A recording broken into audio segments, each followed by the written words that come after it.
السلام عليكم ورحمة الله وبركاته. ازيكم عاملين ايه؟ واهلا بكم في فيديو جديد. النهارده خدت اجازة من شغلي، كان بقالي فترة طويلة ما باخدش اجازة من بعد رمضان. ولما خدت اجازة من شغلي نزلت مشوار شغل برضو، بس قلت اخدكم معايا عشان بقالنا كتير ما صورناش ولا نزلنا مع بعض في حتة. ويلا بينا نشوف رايحين فين. تعالوا معايا. نزلت من البيت وركبت ميكروباص ونزلت حلوان. اللي ما يعرفش حلوان، انا كنت في شارع محمد سيد احمد، وبعدين طلعت على شارع المرورة عشان اوصل للمترو.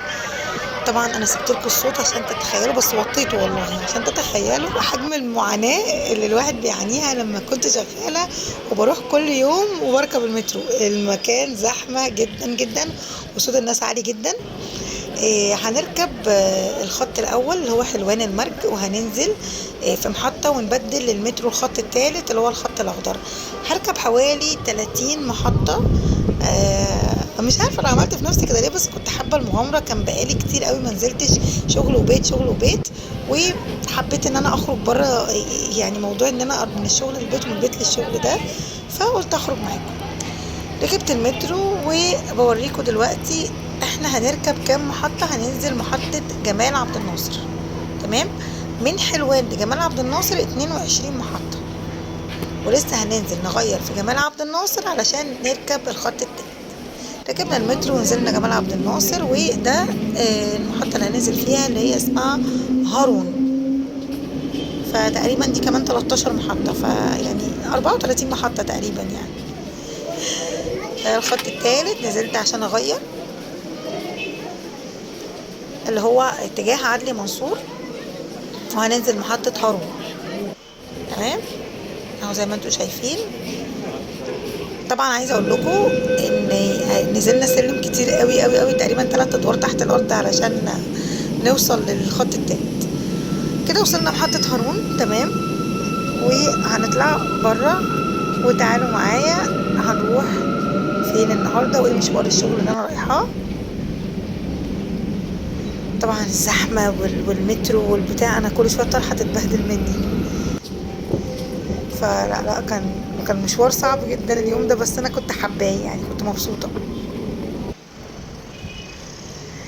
الاجواء بقى دي يعني محطه هارون والشارع ده اللي هو ان انا رايحه على شارع ميدان الاسماعيليه، تمام.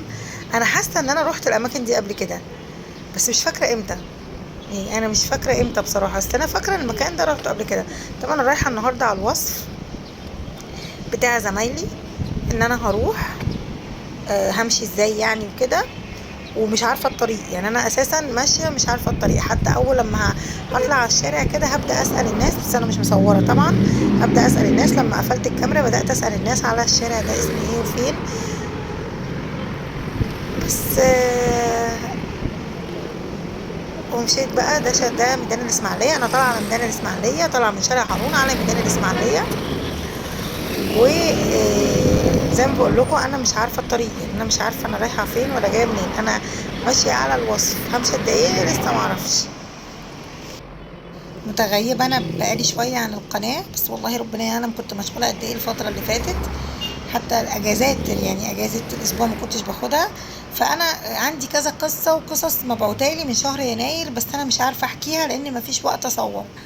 حاولت كمان احكيها دلوقتي، لقيت الوقت بتاع الفيديو ما كفاش. فانا هقول لكم على عناوين القصص وانتوا تقولوا لي ابدا بايه. اول قصه معانا اللي هي هل جزاء الاحسان الا الاحسان، ودي اتبعتت لي في يناير.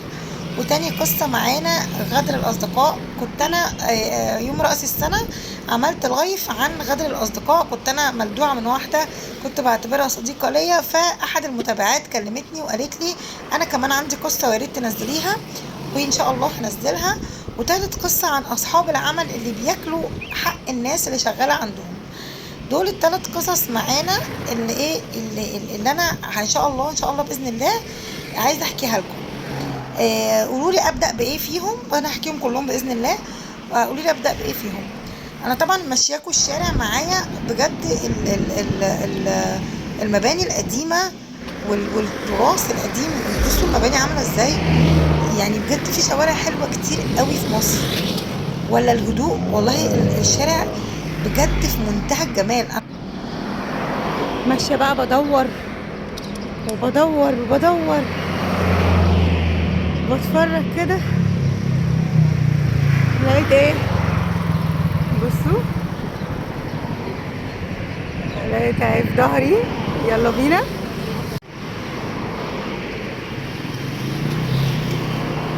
انا فرحانه جدا. وصلت.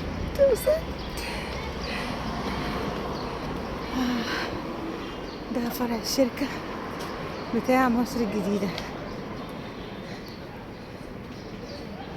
خلصنا المهمه بنجاح وراجعين على بيتنا. تمام. باي باي.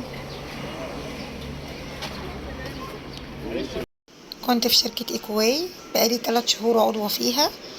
شرحت قبل كده المنتجات بتاعتها وقلت قد ايه هي صديقة للبيئة، وان كل الفوط اللي بنستخدمها مصنوعة من الكتروستاتيك فايبر مزودة بأيونات فضة، وكمان بتستخدم بالمية بس، مفيش اي كيماويات فيها، يعني صالحة للناس اللي عندهم حساسية صدر، للناس اللي تعبانة، للجهاز التنفسي بتاعها، للأطفال اللي عندها حساسية. مفيش اي كيماويات فيها، وكمان بتستخدم بالمية بس. دي كانت رحلتنا النهاردة، فقلت اوثقها معاكم واقول لكم اول مرة رحت فيها الشركة ومقر الشركة في مصر الجديدة كان امتى ويوم ايه، علشان تبقوا معايا فيها وعلشان اوثقها في القناة. مقر شركتنا في شارع اسمه عمر بن الخطاب، وانا هرجع زي ما جيت بنفس الطريقة. هرجع اركب المترو من الخط الثالث محطة هارون، وهبدل تاني في جمال عبد الناصر وارجع الخط الاول خط حلوان. هنزل واركب الميكروباص. وده الاوردر بتاعنا بقى هنوزعه بمعرفتنا، كل عميل عايز اوردره هوريهولكم في اخر الفيديو. كل عميل عايز حاجة هتوصله باذن الله. يا رب تكونوا انبسطتوا معايا النهارده. ما خرجتش من العيد او ما خرجتش اصلا في العيد، انا كنت شغل في العيد. ومن ساعتها ما خرجتش خالص. كان نفسي اخرج بصراحه، فدي خروجه بتاعتي علشان انا ما عنديش وقت ان انا اخرج، فقلت اخرج ونعمل مشوار شغل برضو في نفس الوقت. وعلى الله محدش بياكلها بالساهل. يلا هنرجع بنفس الطريقه. ودي كانت رحلتنا النهارده. يا رب تكونوا انبسطتوا معايا او نهجتوا، ان انا يعني رجلي في ذمة الله. ف اشوفكم في فيديو جديد. هتوحشوني جدا. والسلام عليكم ورحمة الله وبركاته. باي باي.